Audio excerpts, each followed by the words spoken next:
Good morning, everyone. Great to see you all here. Dan, thanks so much for spending time with us, not just here, but as many of you know, Dan also teaches for us, and he serves on our board of advisors, and you're a tremendous contributor to the community. Thank you so much. Thanks for having me. I noticed you're sporting some bling. The show, yeah. It looks heavy. It is. Tell us about it. It is heavy. Awesome. It's brand new. It's a little obnoxious. You never really actually wear them out, but we just got them on Thursday. This is our championship ring for the LA Galaxy for 2024. Wow, that's awesome. Yep. Yeah, too heavy to wear around. Yeah. So I'll wear it once and then I'll put it away. Awesome. This is my championship ring. 29 years. That's pretty good. Yep. Solid. That's solid. Yep. I'll call back. So what we'll do is I'll have a few questions for Dan, and then we'll open it up to the audience. I think it's fair to say you have a lot of people in this room's dream job. I don't know if I could say the same, but you have you have the dream job, I think, of many people here. You started out as a Bruin and then went into accounting. Yeah. So help us understand how you made the transition and how you kind of carved your own career path. Well, it's funny you mentioned that. I'm looking at this picture of me, all the hair on that picture. It was time for a new headshot. But when I had even more hair than that when I was an undergrad here at UCLA, and I can't help but notice Professor David Ravitch sitting in the back of the room. Very, very, very influential, and I can honestly say I would not be here without him. You haven't lost it. You still got it, man. It's fantastic. But no, I was an undergrad here, and I was searching, trying to find out what I wanted to do. I was an economics major, and I took David's classes, just, unbelievably inspiring and informative and entertaining, and all of the things that you need to capture the hearts and minds of young, impressionable freshmen, which he certainly did with me. So I then sort of pursued kind of accounting and economics throughout my time as an undergrad. And again, under David's direction, was able to get a job in public accounting coming right out of undergrad. And I should thank him for getting me there, and also thanking him for kind of putting me in a position to kind of follow my dreams a little bit and ultimately do something a little bit different. So really enjoyed public accounting, loved it, had a fantastic couple of years, realized that was probably not something I wanted to do for the rest of my life. Came back to Anderson, wanted to broaden my horizons a little bit and get more on the finance side, and just had an unbelievable experience here at Anderson. Just opened my eyes to so many different things, and took, unbelievable classes with some fantastic professors here. Learned a lot about people, learned a lot about different parts of the business that I didn't have access to just, working in public accounting. And kind of took the opportunity here to think outside the box a little bit. I went through my job search through the school and I had a great internship at a bank, had a lot of great offers, and was really ready to do that. And, but then sort of at the last minute decided, maybe I'll try to do a little bit of an independent job search, which was sort of unusual at that time. Because the program here to prepare you for a career was so great, and you had people interviewing on campus, and I was going out and getting offers, and it was making real money, and it was like, okay, I think that's what I'm going to do. And then said, well, I'm going to give it one last chance, maybe to look at something different. And then so just embarked, and this is 1995. There was no internet, there was none of that really. So kind of did my own outbound job search. I love sports, going to school here at UCLA. Obviously that was deep in my heart. So really just wanted to get involved in sports, would do anything, wrote thousands of letters to every team in every league, and got, I keep a binder on my desk of all the rejection letters that I got. And I actually referred to it yesterday when I was interviewing a young student. And I got sort of just pursued one opportunity and ended up taking that job working for the Clippers. It happened to be in LA. I would have gone anywhere in the world. And, sacrificed, obviously people, if you want to get into sports, you have to sacrifice a little bit. So, took a big pay cut and, was willing to be sort of underemployed. And, it was worth it. I was passionate about it. I love the industry. I love the business. I was, I don't know, 26 years old, something like that, working in sports, and I thought it would be there for the rest of my life. And then got an opportunity with the Kings a couple years later, and that became AEG, and we built an arena downtown, and we acquired some more teams and launched a concert promotion business and sort of continued my growth within the company. And, you know, I always had thought that I would sort of live my life in kind of 2-year stints. You know, I did, 2 years at Arthur Anderson and 2 years of grad school and 2 years in the Clippers. And then now it's 30 years later and I'm still at the same place, and I love every day of it. That's great. That's great. Well, you've seen a lot of change. So much is changing in sports and entertainment. What do you see as the big maybe 2-3 trends driving the industry moving forward? Yeah, I mean, Josh kind of referred to it in the introduction a little bit about sort of the importance of live entertainment. And there was a lot of time, and I do the class here with Peter, and I would say 5 years ago when we would teach this course, we would talk about threats to the live entertainment business. There was so much technology, and there was VR, and there was AR, and there was 8K screens, and there was didn't even have COSM back then, and all of these sort of perceived threats to the live entertainment business. And we would think a lot about that and what we need to do to make the live experience continue to be compelling. And then the pandemic happened. And then we see what happened coming out of the pandemic and just the unbelievable tailwinds that came out of that, and just this explosion in demand and live events. And there's some AEG people here in the crowd. They know what I'm talking about. The last few years have been a whirlwind. So I don't spend as much time worrying about technology replacing the live event experience, because if there's one thing we learned is there is no substitute at all for the live experience. No matter how great the screen is, no matter how well the goggles fit and all of that, there's nothing like being at a music festival, going to Coachella, going to an MLS championship game, being in a communal experience with your friends. So for us, what I try to focus on is how we can use technology to enhance the live experience and not think of it as a threat or a replacement. How can you make finding events more easy? How can you make navigating events easier? How can you make ticketing easier? How can you, when you're in the venue, use technology to add to it and not detract from it?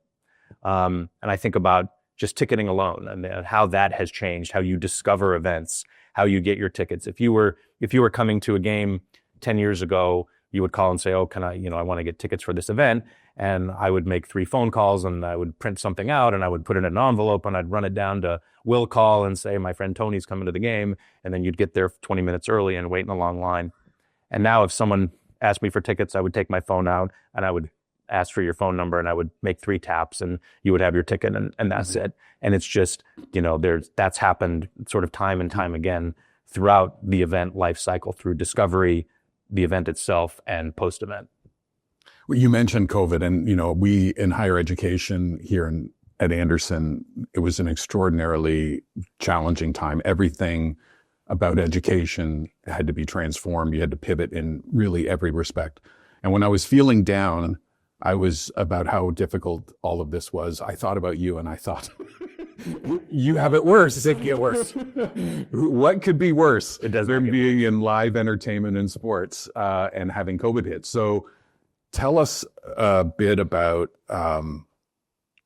what you were thinking at that time, how you sort of managed the crisis, and what you thought this might mean for the future. For example, it turned out we saw a lot of tailwinds in higher education along the lines that you mentioned, but I would not have predicted that. And tell us a little bit about how you managed through that crisis, and perhaps what surprised you about how we emerged from it. Yeah. If there was a way to prepare for it, we certainly didn't. And we try to think of every possible risk to our business.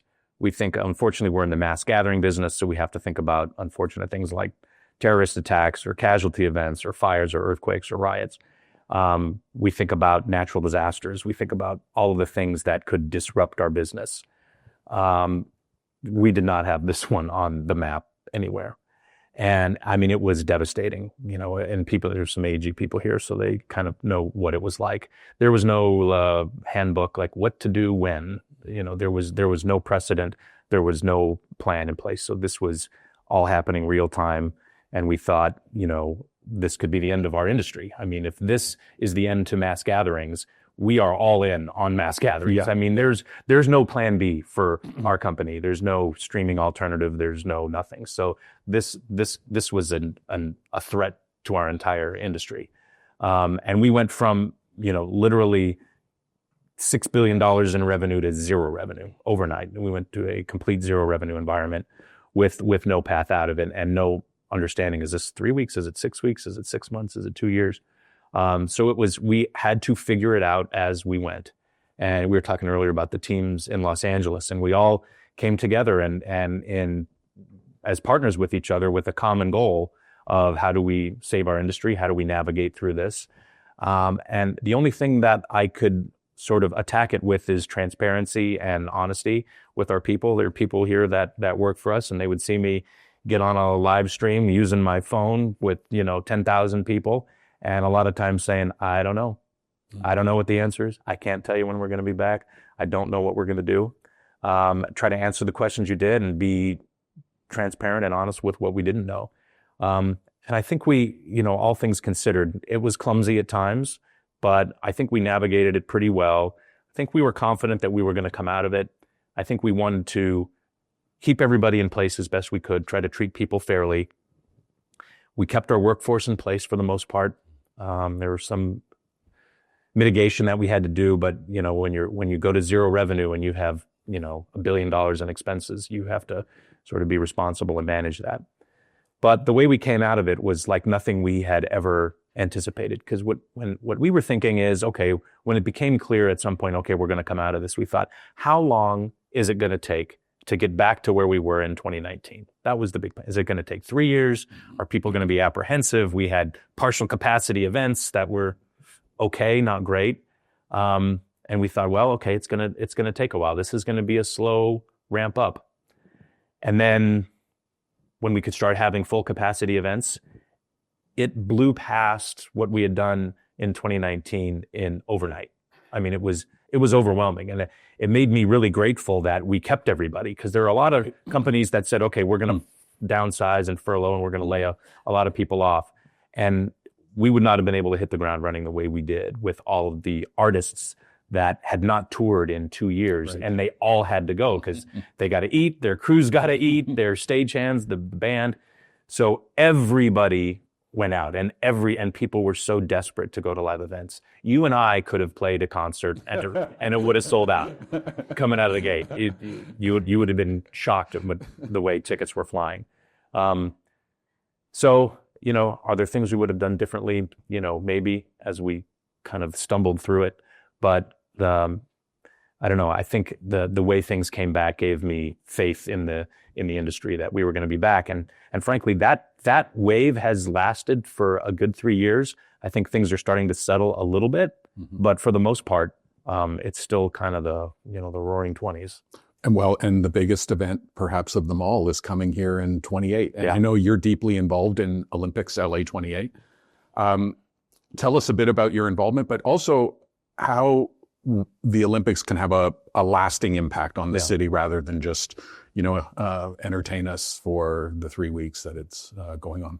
Yeah, I mean, that's another UCLA alum, Casey Wasserman, he and I started out in the sports business around the same time.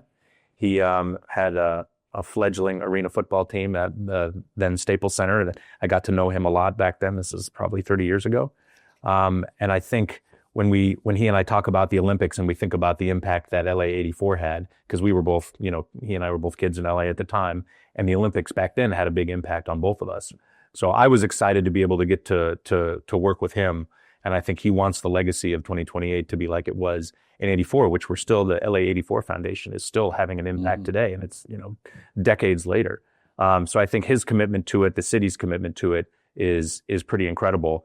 And I think the way we started working together was on the venue side, and the whole sort of rationale behind the LA bid was that this was going to be a sustainable bid. It was going to be an environmentally conscious bid. It's not going to have a huge impact on the city in terms of new construction and building these enormous venues like you see in other cities where they go and they spend billions and billions of dollars for these single-use facilities, which then often don't have a life that extends beyond it.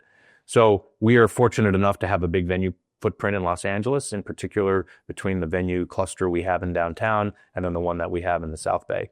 So he immediately came to me and said, okay, let's talk about what sports we can do together at your venues. So we have a dozen or more sports at our different facilities, from, gymnastics at Crypto downtown, and we have, tennis and rugby and cycling and a bunch of other things in the South Bay.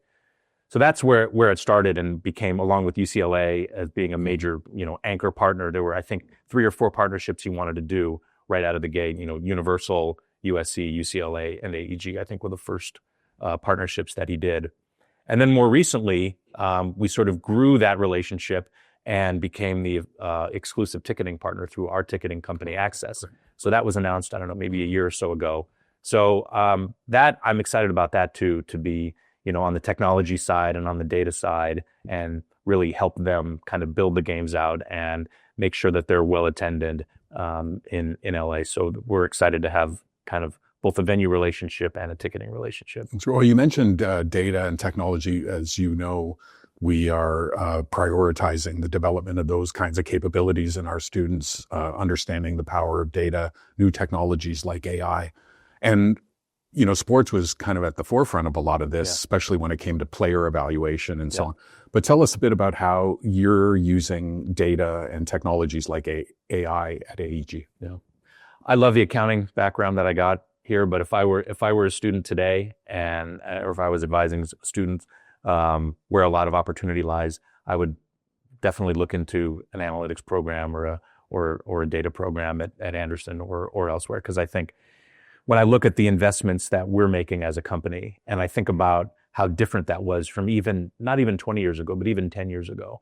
And I think about the way we market shows, for example, when we market concerts that we're doing. In the old fashioned times, we would buy traditional advertising, and we would buy television and radio and print.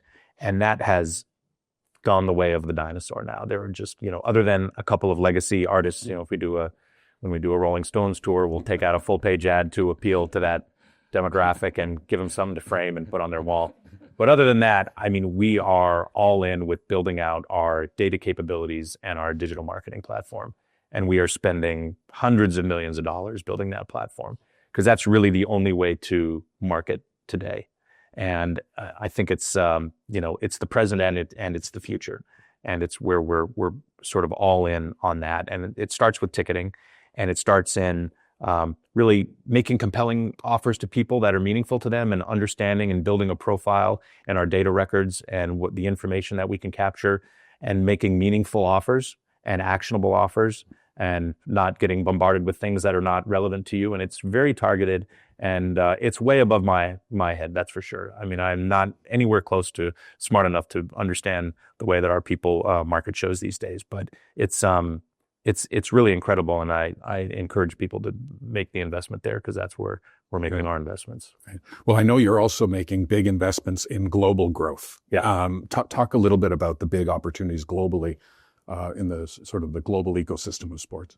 Yeah, I would say in sports and entertainment in general, we've done a lot of work in the United States, but at some point you sort of run out of markets where you can build these types of projects in the United States. So we've looked abroad. The last big arena project we did in the United States was probably T-Mobile Arena in Las Vegas, which was great, very, very successful project for us, home of the NHL expansion team there. We still continue to do a lot of music venues in the United States, because there's still a very rich market for that, and a lot of opportunity. That, in fact, tomorrow we're a lot of us are flying to Nashville. We have a new big music venue that's opening in downtown Nashville with an entertainment district around it that we built, that opens later this week. So there are some opportunities in the United States, and we'll selectively pursue those. But when we look internationally, I think there are a lot more opportunities where they're further behind in both sports and music venues. So we obviously built the O2 in London. We built our big project in Berlin. We have one in Hamburg. We have one in Paris that have all done really well. And those are all instances where there weren't really modern Western style music entertainment arena venues. And it was revolutionary for them to take an arena like that and build it in the middle of London, where they had just had, Wembley and Royal Albert Hall, which these venues that had been there for 100 years. So it was really game changing there. And I think now in Asia, we're seeing the same thing. There's kind of a revolution going on in Asia. We have an arena that's opening in Nagoya later this year. We're working on one in Osaka. We have 2 in Bangkok that we're working about, and also opportunity in Singapore and Korea. So we're spending a lot of time over there for both sports and entertainment. Great. So I'm going to ask one more question and then we'll open it up to the audience. This is a leadership question. Tell us, what was the best piece of leadership advice you got as you were sort of working through your career path? And what advice might you give particularly to students who are interested in pursuing careers in entertainment and sports? Yeah, I've gotten a fair amount of good advice over the years. And I think one thing that's important, and I don't know if this advice that someone gave to me or something I just sort of learned along the way, is that there really isn't one leadership style that works and others that don't. And I think sort of fundamentally people are who they are. So I found, early on that trying to be someone that you're not is probably not sustainable, and it's probably not going to be effective either. But I was happy to learn, frankly, when I got my current role, that, I did a little kind of studying around it and kind of looking at different kinds of leaders. And people always sort of think in their minds, and they think of, that charismatic leader, the person who comes in and bangs the table and lights up the room and gives the inspirational halftime speech and everything. Like me. Yeah, like you, that's right, like you, Todd. And I thought, well, I don't know. That's really not me. I'm not sure that I'm going to be able to pull that off. But luckily, there are other types of leaders that can be effective too. And actually, there are more of sort of soft-spoken, leading by their actions, not as much by their words. Maybe leading with humility. Maybe being a little more thoughtful and analytical, that there are actually more leaders like that than there are the ones that the first 5 that jump to your mind is like, oh, what is it? What do you have to do to be a CEO? So I try to be authentic. I try to be who I am. If I don't know the answer, I'm going to tell you I don't know the answer. And I'm lucky enough to work in an industry and a business that I'm really passionate about. So people see me there all the time. And I think it's one of the reasons that it's worked for me is because people know that I worked my way up through the ranks. I'm very hands-on. I work closely with people. I see people here closely that I work with. They see me at every event. They know that I'm there. They can talk to me about anything, and my door's open. And I think when this opportunity came to me, I think people saw me as, oh, he's kind of one of us. And I think I got a lot of support, and I think that really helped me through the transition and just kind of being who I was and having the understanding and the confidence that that's enough. Terrific. Let's turn it over to you. We've all in some way been affected by the fires of last month, and your company was involved with the Fire Aid concert. I'm curious to know how that came together. In particular, the press made it seem like the most challenging thing was that Live Nation and AEG were able to work together. The New York Times even used the terms bitter rivals. It's funny you have AEG people in the room. So I'm just wondering how the show came together, and maybe more broadly the role of philanthropy, at AEG. Yeah. Thank you. Thank you. That's a great question. There are times when there's things that are a lot bigger than whatever your rivalries are with people, and there's a greater purpose. We alluded to the pandemic earlier, where all of the teams came together and put aside whatever differences they had for the greater good. We also did, this past weekend, we did a big fundraiser, a big hockey event at Crypto with celebrity Justin Bieber played. He's not a bad hockey player, by the way. Canadian kid, pretty good. Although when you're coached by Will Ferrell and Snoop Dogg, what could possibly go wrong? But I think that's a good example of what happened with the concert, or what happened the other night, is people just came together and they just, what can we do to help? And it's sort of part of our culture of philanthropy with our company. And we're sort of heavily involved in a handful of communities throughout the world.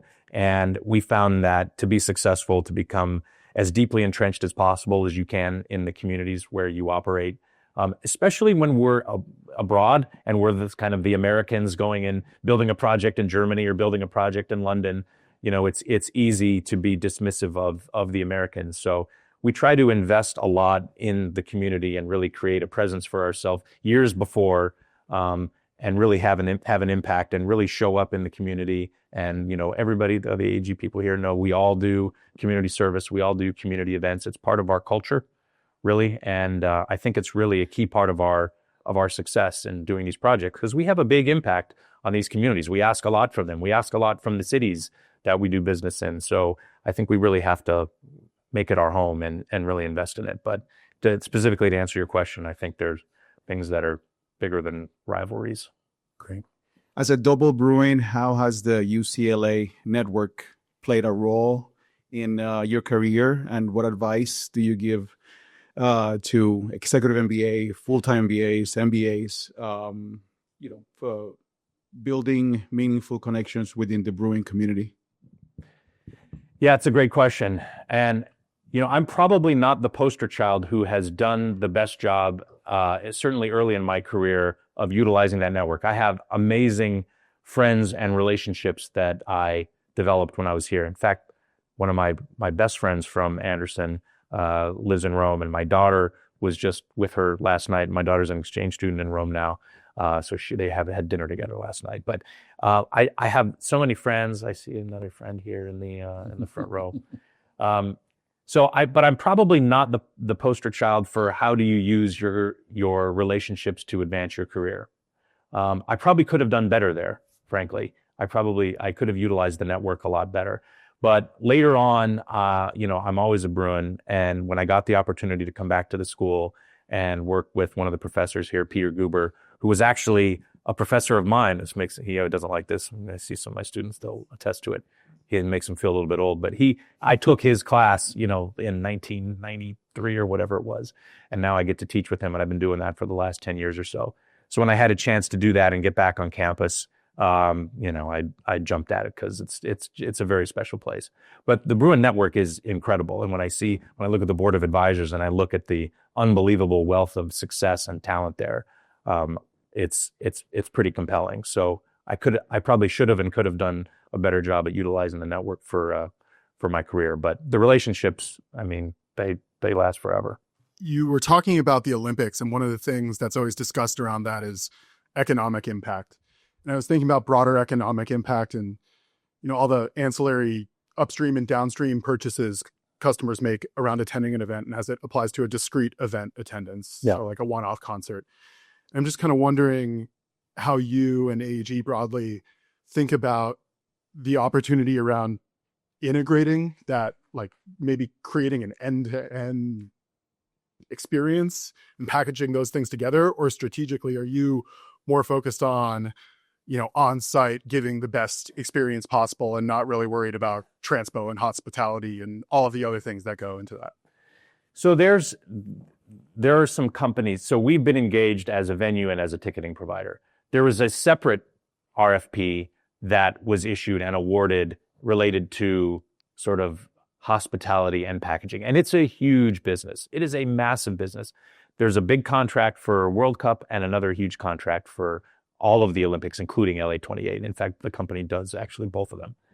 And so we think about, I would say as a company, we generally do think about that end-to-end experience. When you think about our festivals like Coachella, where we do have packages that include transportation and accommodations and passes and all of those things.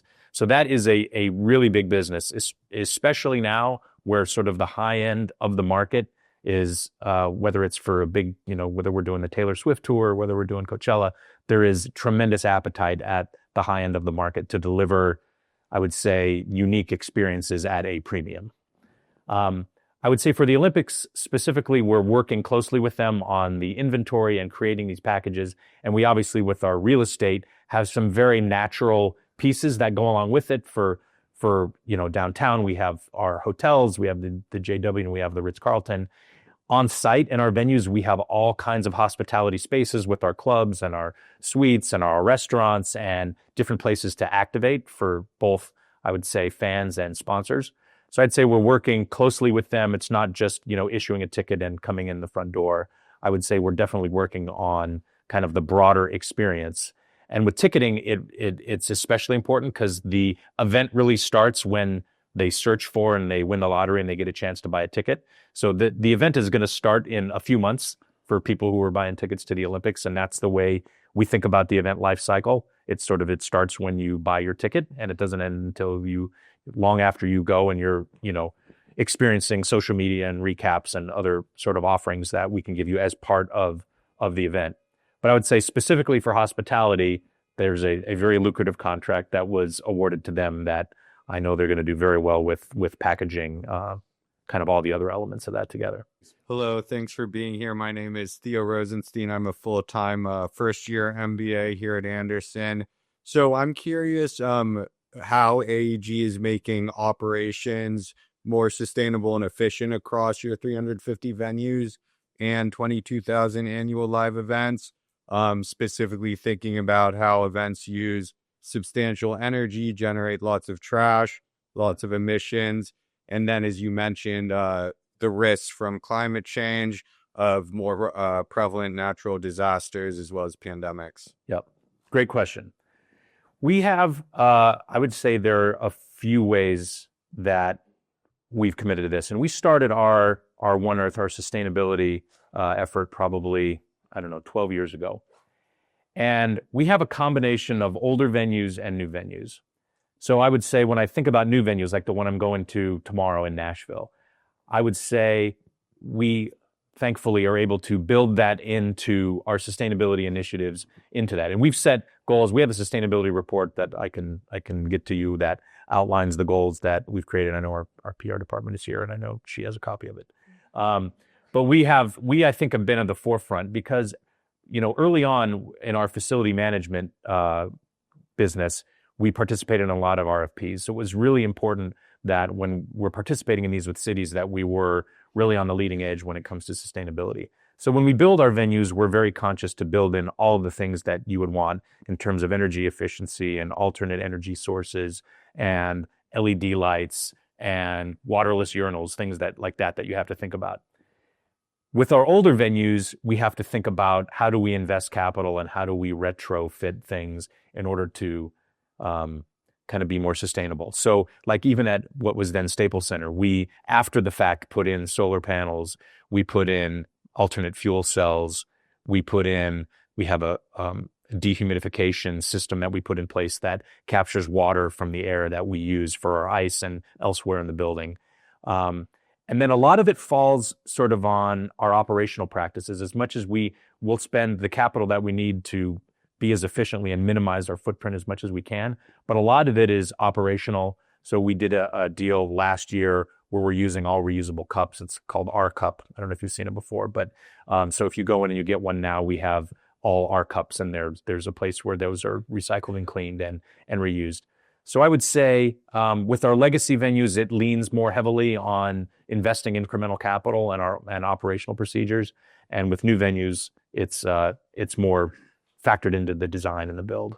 Just, in this polarity, the moment we're in culturally, like any thoughts you have about the power of sports and music, either to, bring people together within the American conversation and or be, America putting a good face to the world. We're going to host the world, just anything about the positive, optimistic possibilities of sports and music to help us through these little elements of difference that, are kind of part of the deal right now. Yeah. It's tough, but it's redeeming. As you said, sports and music bring people together. So I would say, go out of our way to not be polarizing and not take sides and not endorse candidates and not pick sides on issues. I mean, when there are issues of right and wrong, obviously we're going to take sides. But when it comes to the political climate, we like to try to put all of that aside, because coming together for sport, I think back to this event we had on Saturday for firefighters, and, seeing like these firefighters who, are hockey players playing alongside of NHL greats and celebrities and musicians. It just, I don't know, it just kind of like reminds you why I'm in this business and how it brings people together. So I think sports does bring people together. You go to a music festival and you go to a concert, you go to a sporting event, and it's, the audience is as diverse as it can be. And we need to be diverse like that as well, both in terms of how we organize ourselves, what our management team looks like, what our employee base looks like. and the different perspectives that everybody brings. But luckily, we're lucky. We're in the kind of the people pleasing business, and it does bring people together. So I did notice that you've been at AEG for quite a while, and I noticed that too. Peter always says have intention with your attention. Did you always see yourself as shooting for the moon, running AEG one day as a CEO? Were you thinking every 2.5 years? Were you looking at the career trajectory? Am I going to move up, or if I don't, looking for promotions? How did you? What was your thought perspective? Did you have regrets? And what were your lessons from your regrets, missed opportunities, or I'm going to give you a terrible answer. And I honestly thought at one point, like, I'm going to have to just lie and come up with an answer that sounds better than this. I would love to sit here and say, I had a 5-year plan. I had a 10-year plan. I had a 15-year plan. And I did I came up with the steps that I needed in order to achieve that next level. And I got the training that I needed. And I wish I could say that I was that smart and thoughtful about my own career path. But I wasn't. I just, and I mentioned this in the class. If I was in any other industry, I don't know where I'd be. I would not be talking to Tony and you guys here today.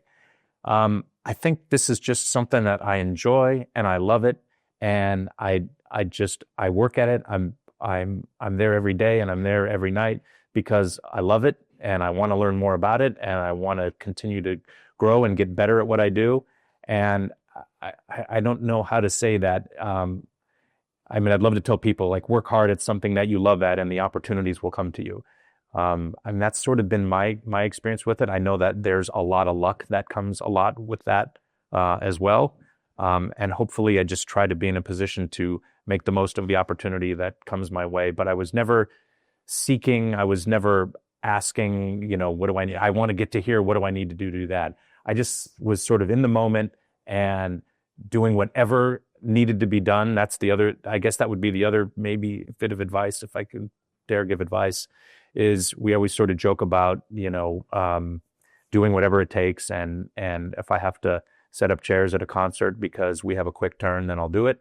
If I have to meet an angry season ticket holder and they want to take my head off because the team is shitty, I'll do it. I'll meet sponsors. I'll go on road trips. I'll recruit players. I will clean up after the game. I will do anything. And I still do that. The other day, we did that. And I think kind of the culture at our place, maybe you can attest to that. That's sort of the culture that we have. And I think that's when opportunities come up, they come to people who have a passion and a desire to do it, and just tried to make the most of those opportunities when they came up. But I did not architect a plan, I regret to say. Well, great. Thank you. We have time for 2 more questions, the 2 on the aisle here. I was wondering, what is your favorite AEG venue and what is your favorite non-AEG venue that you'd like to acquire? Ooh. I love all my children equally. I have to say, like, as of late, I would say the polo fields at Coachella are certainly one of my favorite venues, just because it's, have a lot of great memories there, and my kids grew up there, and there's just fantastic memories. And what we've been able to do with that site over the years, and kind of been creative with it. We just finished our soccer preseason. We had over 20 teams from all over the league, and we go there for 2 weeks, and you kind of like a grapefruit league or a cactus league in baseball. So it's pretty cool to watch that site transform from, soccer to Coachella to Stagecoach to a wedding or bar mitzvah or something. But so I love that one. Obviously, I love Crypto because it was the first, Staples Center was the first one that I was involved with in the construction of that. I got there in 97. We opened it in 99. I had no idea what I was doing, and just winning some really special championships there. That one, I have to say, kind of has a place in my heart for sure. Not favorite non-AEG venue, probably got to go with Dodger Stadium. Just growing up here, and I have no desire to tell Peter I don't want to acquire it. I just want to go to games there and enjoy it. But that's a special one. I have a quick question. So I was watching some analysts talk about, where the equity markets are right now. There's a lot of talk about where it's heading in the last few days, heading, the other way. But the money was going to had to flow somewhere. And that was the conversation of the analysts. One of the places that a few of these analysts were looking at is the places the money is going to go is sports teams. Yeah. Because of the engagement, etc. And more of like, kind of like even publicly traded sports teams like Manchester United and others. So there seems to be some capital that might be heading that way. Because you alluded to the fact that, venues, internationally, but it seems like there's also an opportunity in the teams. How are you guys looking at that? There is, I would say in the last few years, there's been an unprecedented influx of capital into sports teams. It's become almost its own asset class. Yeah. And it's fascinating to see, because it used to be like this mom and pop kind of cottage industry where it was like a few families. And now you look at it and it's really become big business. And I think private equity, every league has now adopted every major league has adopted rules that enables some level of private equity investment, usually minority interests, usually capped at, maybe 20%, and with some restrictions and rules around governance and things like that. But still, economic actors who are wanting to sort of ride that wave of franchise valuations. And if you go to Forbes or you go to Sportico or any of the publications, JP Morgan puts out a good report, and you can see the trend of what's happened with franchise valuations in the last 5 years. And it's like unbelievable. I think about, MLS teams, in our company, at one point we owned 6 MLS teams, and this is, beginning of, early 2000s. We owned 6 MLS teams out of a league that only had 10 teams. And we owned 6 of them, and we couldn't give them away.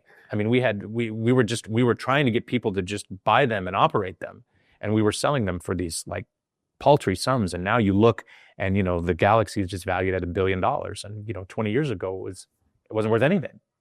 So there definitely is a big influx of investment that's coming into sports.